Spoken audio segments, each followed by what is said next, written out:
Pengalaman Nabi dalam peristiwa Isra' Mi'raj. Ingat lagi Abi cerita sebelum ni, Isra' Mi'raj ni adalah perjalanan Nabi daripada Masjidil Haram di Mekah ke Masjidil Aqsa di Baitul Muqaddis, kemudian ke langit bertemu dengan Allah, dan sebelum subuh Nabi dah sampai balik ke Mekah. Dan peristiwa ni berlaku dalam tempoh 1 malam sahaja. Bila peristiwa ni berlaku? Peristiwa ni berlaku pada 27 Rejab sebelum hijrah. Bila Nabi sampai ke Masjidil Aqsa, Nabi ikat burak dekat pintu masjid. Nabi masuk ke dalam Masjidil Aqsa dan kemudian Nabi mengimamkan solat dengan Nabi-Nabi yang terdahulu. Waktu tu Nabi kita berjumpa dengan Nabi Adam, Nabi Nuh dan Nabi-Nabi yang lain. Selepas itu, Malaikat Jibril membawa Nabi melalui peristiwa Mi'raj pula.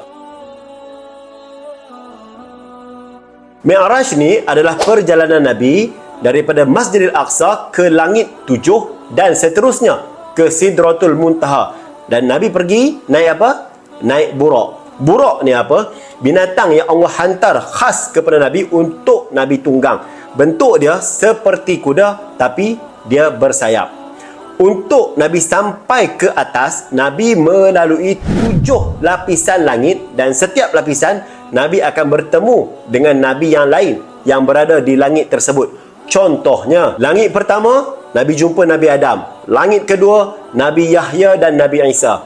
Langit ketiga Nabi Yusuf. Langit keempat Nabi Idris. Langit kelima Nabi Harun. Langit keenam Nabi Musa. Langit ketujuh Nabi Ibrahim. Lepas 7 lapisan langit ni, Nabi ke Sidratul Muntaha, dan di sanalah Nabi bertemu dengan Allah. Waktu tu juga Allah memfardukan kepada Nabi sebanyak 50 waktu solat fardu sehari semalam. Lepas Nabi terima perintah solat ni, Nabi turun kembali ke bawah. Dan bila Nabi sampai ke langit yang ke-6, Nabi bertemu dengan Nabi Musa. Dan Nabi cerita dekat Nabi Musa yang dia terima perintah solat fardu sebanyak 50 kali sehari semalam. Bila Nabi Musa dengar macam tu, Nabi Musa kata dekat Nabi Muhammad, pi naik balik, minta kurang dengan Allah. Umatmu pasti takkan boleh tunaikan perintah ni.